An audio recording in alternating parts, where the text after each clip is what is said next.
ప్రాణహితకు ప్రాణం పోస్తాం. వచ్చే ఎండాకాలంలోగా తుమ్మిడిశెట్టి వద్ద పనులు మొదలు పెడతాం. ఉత్తమ్. కృష్ణా జిల్లాలో 70% వాటా కోసం కొట్లాడుతున్నాం.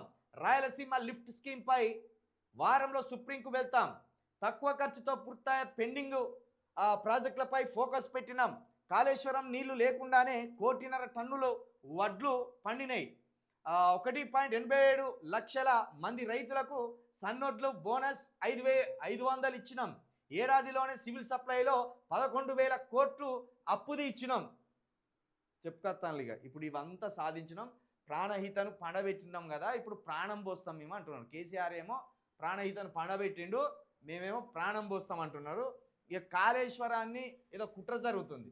కాళేశ్వరం నీళ్లు లేకుండానే 1.5 టన్నుల వడ్లు పండినాయి అంటాను. మరి కాళేశ్వరానికి సంబంధించిన మిగతా ప్రాజెక్టులు లేకుండానే మరి మొన్న రిపేర్లు ఎందుకు చేయించిండ్లు?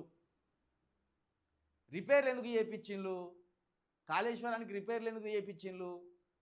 కాళేశ్వరానికి రిపేర్లు చేయించి హుట్టిన నీళ్ళు ఎందుకు ఇచ్చి పెట్టిండ్లు?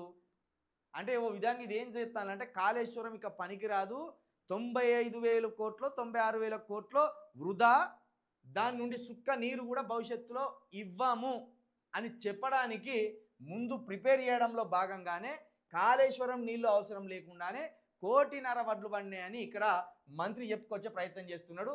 ఇక బోనస్ ఇచ్చినామంటాడు. మద్దతు ధర ఎగగొట్టిందేమో చెప్తలేరు. బోనస్ 500 ఇచ్చినామని అయితే సంఖ్యలు గుద్దుకుంటున్నారు. ఏడాదిలోనే 11,000 కోట్ల అప్పు తీర్చిందట వీళ్ళు. సివిల్ సప్లైస్లో ఉన్న అప్పు మరి ఎంత ఉన్నదో ఎంత తీర్చిందో వాళ్ళకే తెలియాలి.